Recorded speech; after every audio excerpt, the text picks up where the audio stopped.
Hey guys, what's up? It is your friendly neighborhood Ubus here, back again with another Isaac Break and Run. And this time we're going to start with Death's Touch. Death's Touch. It's a sweet item, of course. I love it. It's one of my faves. And we're going to go with it. That's what's happening right now. I probably sound like a broken record by now, but every single Break and Run ever begins with like an hour of me hitting the reset button, hoping to sweet tap dancing Christ that you know, I actually spawn next to the item room, and then of course I get to worry about whether or not the item is worthwhile. Turns out tonight it just didn't want to spawn next to me, so took a while, but here we are. Death's Touch. Let's go. So today or tomorrow or whatever the fuck, I'm really bad at like differentiating between days while recording, because I want to like do it in reference to you guys, right? But then I always feel like I have to clarify. But whatever. Fucking Sunday, we're gonna be celebrating my brother's birthday, which isn't until Wednesday, of course, and Wednesday? Is Wednesday the 15th? No, Thursday. So Thursday. Why did my mom say it was Wednesday? His birthday's the 15th. At least I'm pretty sure. I don't fucking remember. You know what? It might be the 14th. It's really hard to keep track of a lot of birthdays, okay? Anyway, we're going to be celebrating on Sunday, because that makes the most sense for everybody involved. And we're going to go into the city and shit, and it's going to be great. Apparently we're going to have some Cuban food, which is interesting to me. That doesn't... I mean, that just sounds like Mexican to me. That's a joke, by the way. I don't know. It'll be interesting. He's apparently never had it from this place and wants to try it, and so that's what we're doing for his birthday lunch, his pre-birthday, Sunday pre-birthday lunch. Also, now I'm like thinking about what day his birthday is. I'm pretty sure it's the 15th. I'm like 99% sure, but my mom said it was Wednesday, which is not the 15th. So either she's confused or I'm just also, I don't know, somebody's confused in this circumstance. But it's gonna be a good time. I like hanging out with my brother. He's a good person to talk to. He's very down to earth. He doesn't really bullshit around, which is awesome. It's my favorite type of people to talk to. People who just don't bullshit. Or, you know, I guess that's a very vague term. People who don't just like replace words with bullshit. There's the act of bullshitting, right? You and a friend just bullshit for like 3 hours. Like, that's a great thing. I love that. That's my favorite. But then there's like the act of actually including bullshit in what you're saying, like in your point. And that's when you cross the line, you know. That's when it's bad. Do I want to reroll this and get money? I think so. All right. It's fine. You know, it was a tough call, but I'm glad I chose what I did. I think it was a reasonable choice, and I got loads of money for it. Loads of money. I'm gonna assume this is the shop. Hey, it is. Blue map is sweet. Oh god, yeah, blue map seems awesome. Give me that shit. Now, do I actually visit one of these secret rooms? I don't know. Yeah, one thing that my brother does a lot is, you know, he's a gigantic fucking hipster. Hipster weeb, even. Yeah, worst kind of person, right? But it's funny to me because one of his favorite drinks, alcoholic drinks, is PBR, of course. The hipster beer of choice. Pabst Blue Ribbon. And also he's like the most impossible person to get gifts for, so I got him a fucking family pack of PBR.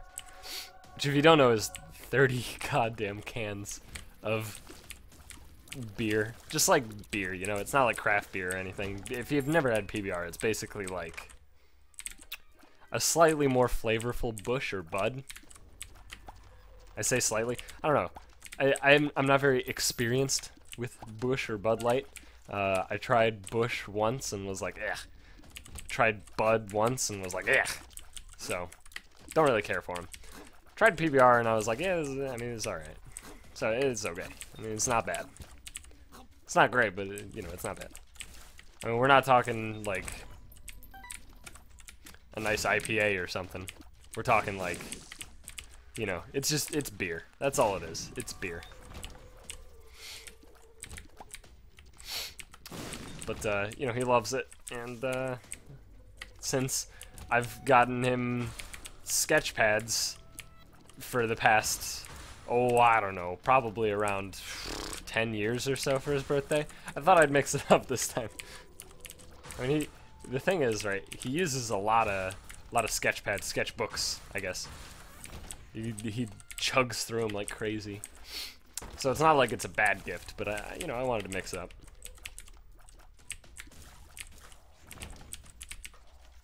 I think it's reasonable. Sure. Ugh. Ugh. That's a bad chest.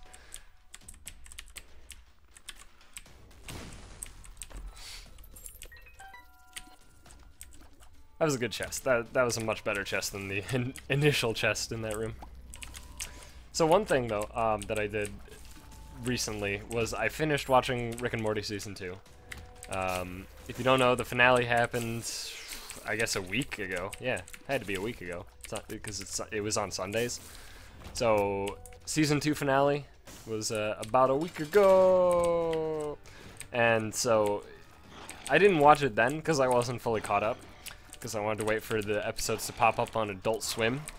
That I could watch, of course, without actually inputting my cable information. Because I don't know what the fuck that shit is. I don't know what my password is. And so, I was waiting patiently. And the reason that I was waiting is that I want to support the guys at Adult Swim and Justin Roiland, of course, the creator of Rick and Morty. Because I think everything Adult Swim does is fucking incredible, and they're just genuinely awesome people who work there.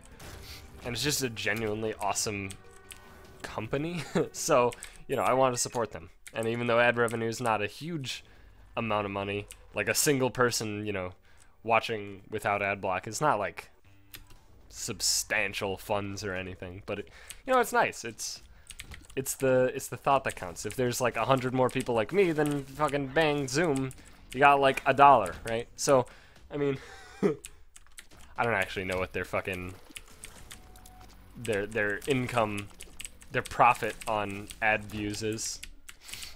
Only they would know. God, I don't want it. I kind of want it, but I don't want it.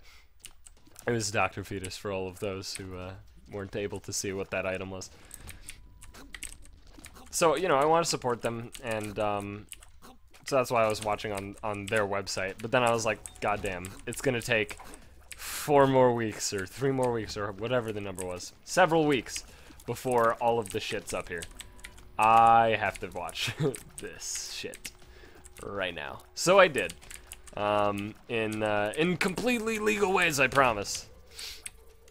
And so I finished season 2. I'll be honest, I'm fucking sad, right? Like, I'm sad. Part because, you know, it's over, season 2. Apparently there's gonna be a season 3. That's what Mr. Poopy Butthole told me at the end of the season 2 finale.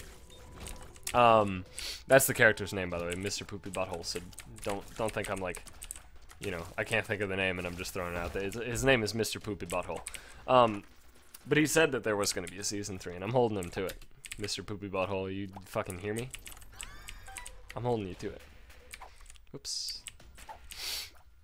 Yeah, so there's going to be a season 3, but I'm like sad about it because season 2's over, and also the actual events that happened in the finale made me sad. Like, all right. I'm gonna spoil some things. So if you haven't seen the season 2 finale of Rick and Morty yet, get on it. But also just mute the video for the next, I don't know, minute. Won't take long.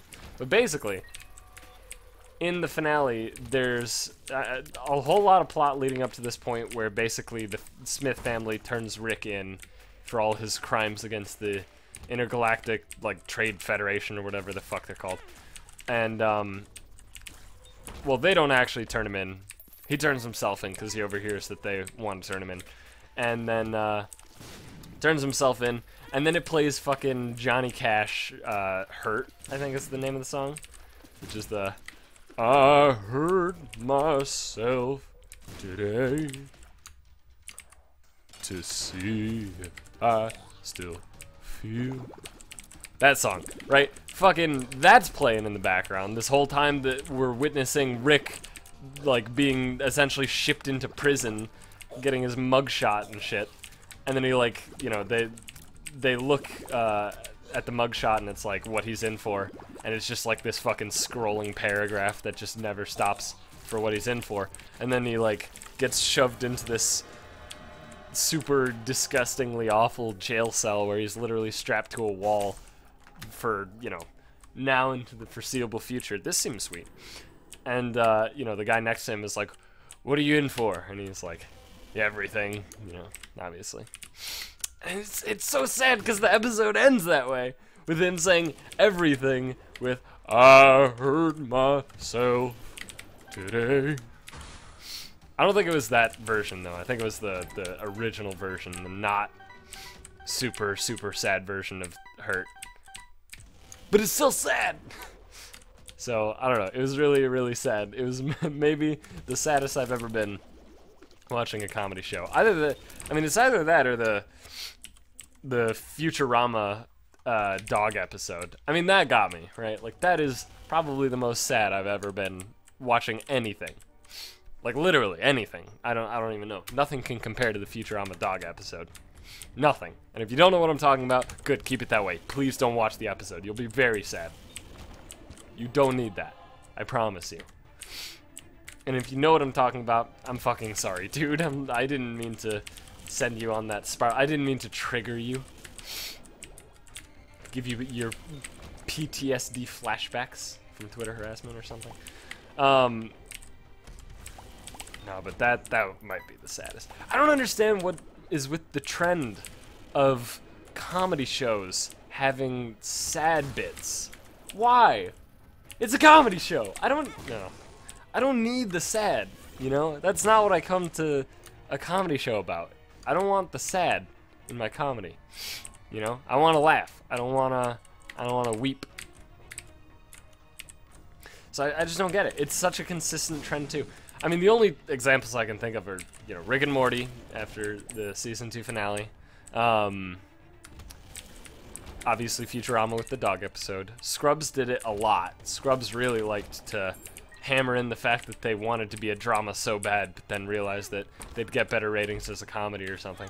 I don't know the actual story, but it seriously felt that way. They just kept throwing in, like, drama elements everywhere. And, like, there was the episode where, what's-her-face dies or whatever. She gets, like, hit by a car and then dies, and everybody's really sad all the time. And, like, literal, like, actors crying while delivering the lines rather than it just being the character crying. It's, like, real fucking sad, you know? Like, what's her name? Laverne? Was that the name of the woman who died in Scrubs? She was, like, a receptionist or something? Or maybe a nurse? She got hit by a car and died. And then everybody was super sad for, like, the next, I don't know, like 58 episodes or something like that. It never stopped. People were just perpetually sad at that point. I don't need that. Make me laugh. Give me more of the part where JD, is that his name? I said that and then I immediately questioned it. I think that's his name. Give me more sequences where he's riding his scooter and, you know, he splashes through the puddles and then suddenly he goes into a puddle that happens to be like some underground water cavern, right? Like, give me more of that. That was hilarious. I love that. Give me more of that. I don't need to see Laverne dying, okay? That doesn't need to happen. You're a comedy show. You're not a fucking, you know, you're not ER, all right? I know you want to be, but you're not. You're Scrubs. That's your niche. Stick to it. I don't watch many other comedy shows. I mean, I watch Castle, which is hard to place. Castle's like a comedic, like if Scrubs is a comedy ER, then Castle is like a comedy CSI, except it's not even nearly as blatant comedy. What the fuck was that?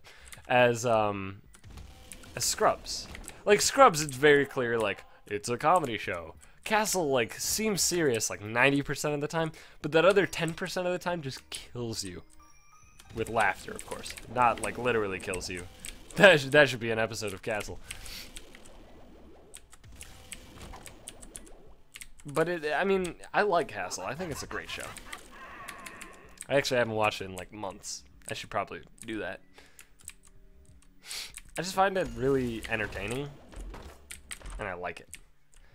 And it has like serious moments all the time, but again, I think it's more excusable there than in Scrubs because it's not very clearly, you know, its niche isn't necessarily comedy.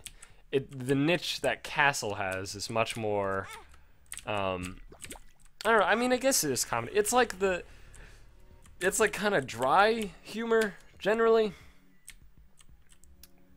which is my kind of thing. Which is why I should start watching British TV more, I think. Which is weird to me, because I didn't like The British Office from what I saw. It just didn't really seem funny to me, which is bizarre, because I think Ricky Gervais is a hilarious person. And I just tend to like the British-style comedy.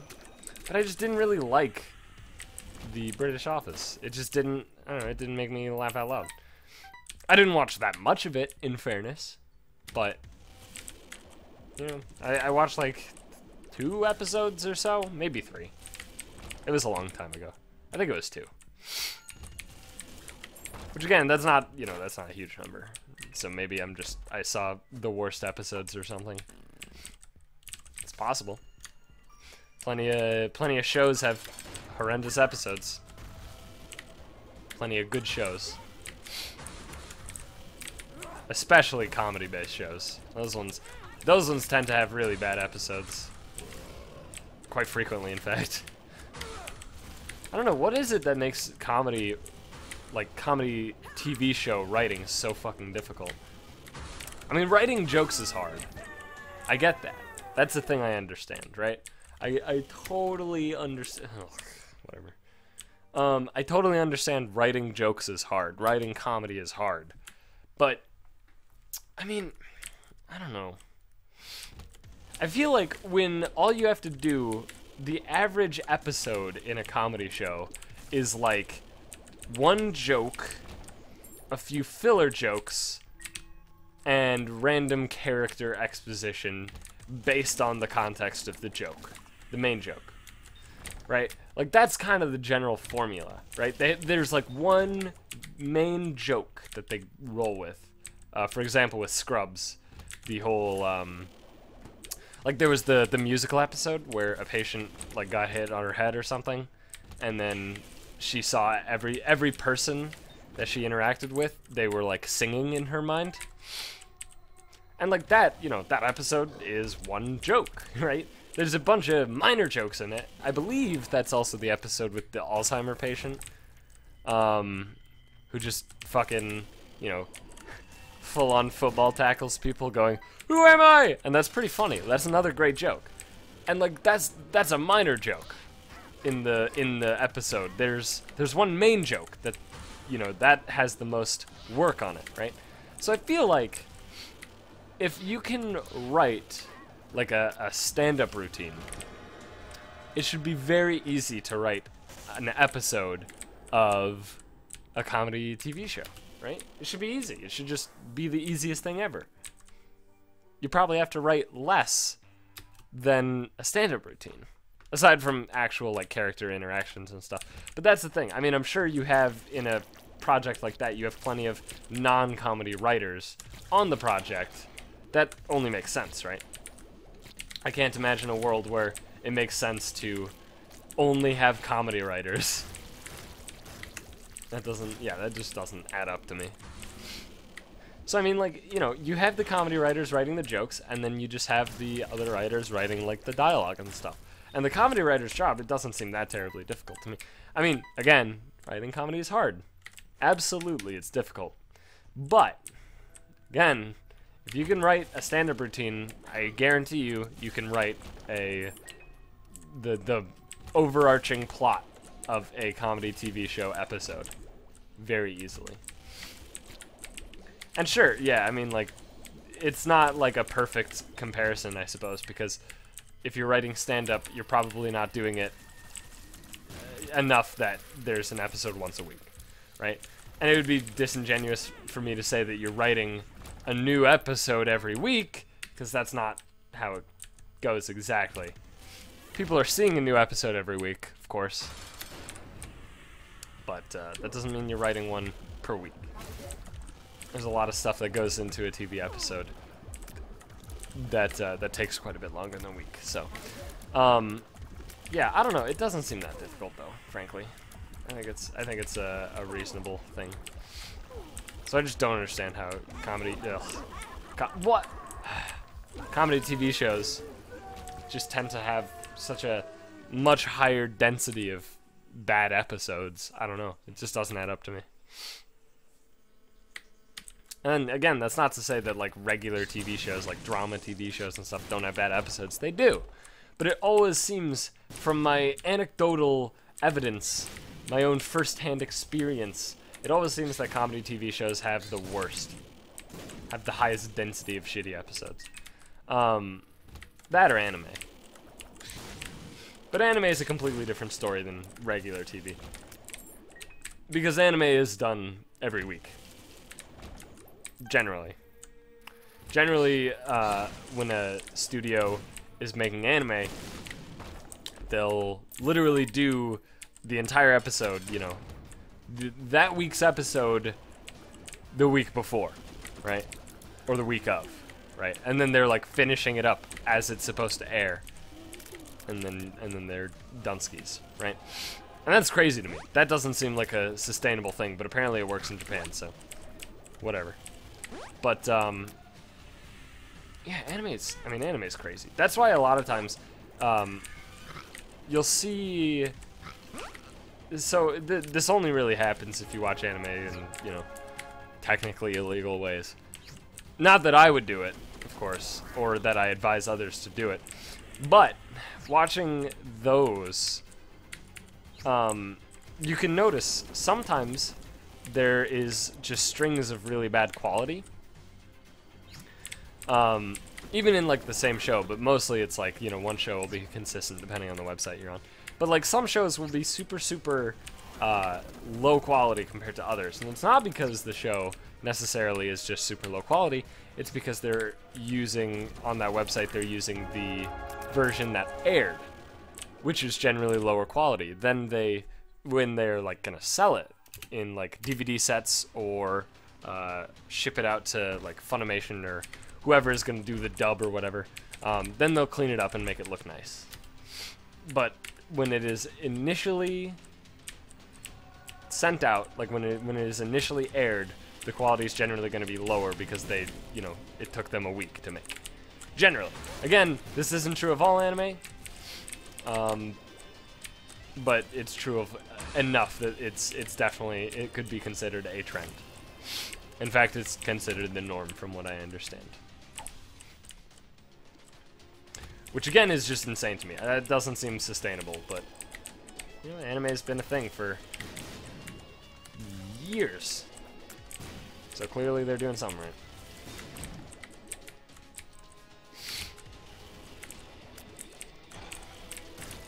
Yeah, look at that fly. That fly explosion.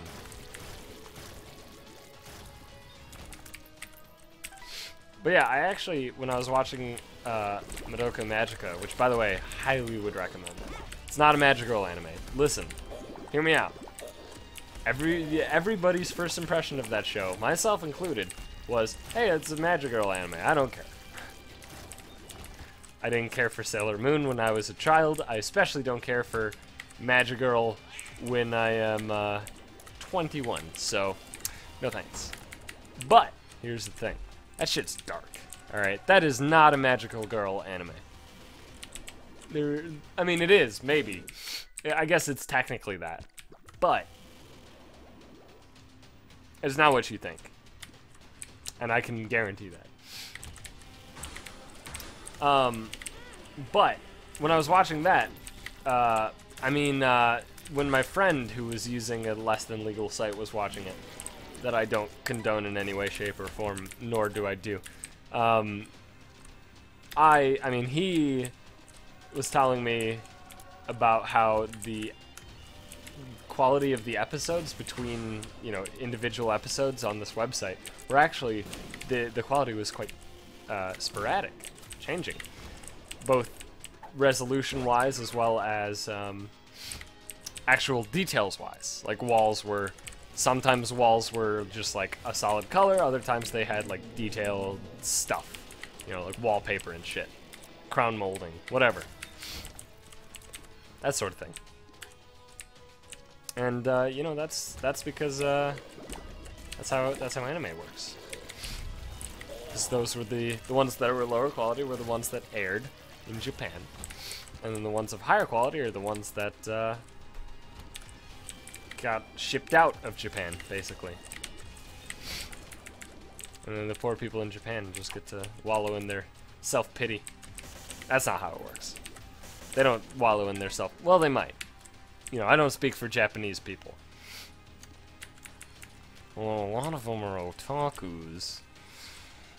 And I'd say otakus would be the ones to wallow in self-pity, They seem like the perfect candidates for that. I don't know. I am in no way not a degenerate. So I guess I have no room to speak on the subject, but I just don't understand. I'm gonna do it anyway. But I don't understand otaku lifestyle. It seems like the most depressing thing in existence. And if you don't know what I'm talking about, if you don't know what otaku lifestyle is, it's essentially like people whose entire existence revolves around pretty much anime, generally. Technically it can be anything, but the vast majority of otakus are, fucking weebs. Are you a weeb if you're Japanese? I don't know. And it's basically like it describes like an obsessive lifestyle. And so if you just like Google pictures of otaku bedroom or something like that, and it's very bizarre to me. Just very weird. And basically they like, they're degenerates that do nothing but watch anime all day and have their filthy waifus and shit. And I just don't get it. It seems so depressing to me. Like, I don't know. I'm not in their position, so maybe I just don't, I literally just don't understand it at all. Like, I don't get the purpose, and that's why I don't understand the execution. But at the same time, it just seems ridiculous to me.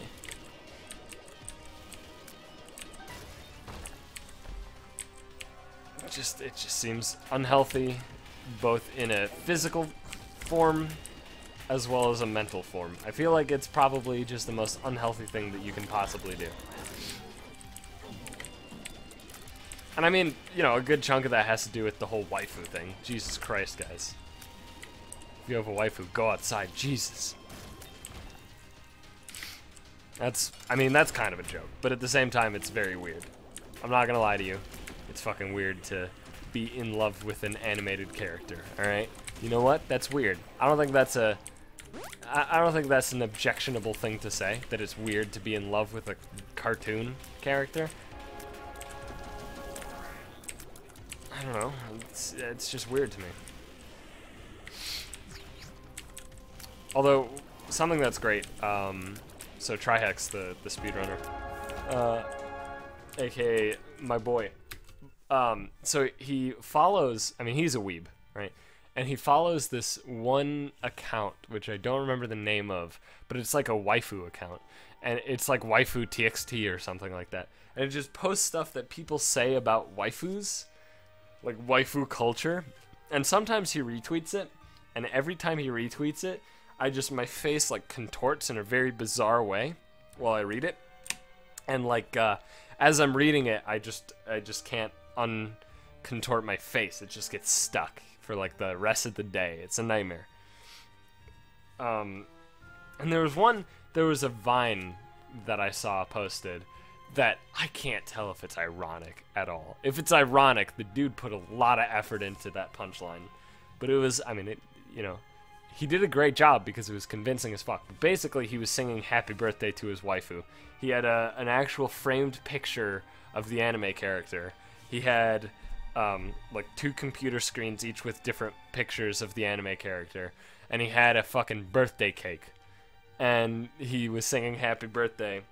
And like, it was like, blow out the candles, and then leans the picture frame towards the cake, and then he blows out the candle, and then he's like, yay, and then he moves the picture frame around, and it's just, oh my god, it hurts me. It hurts me. It physically hurts me on like a deep, deep level, like my bones ache from it. Anyway, thanks for watching. Hope you enjoyed this episode. If you did, please be sure to give it a like, subscribe, comment, all that stuff, and I will see you guys in the next one.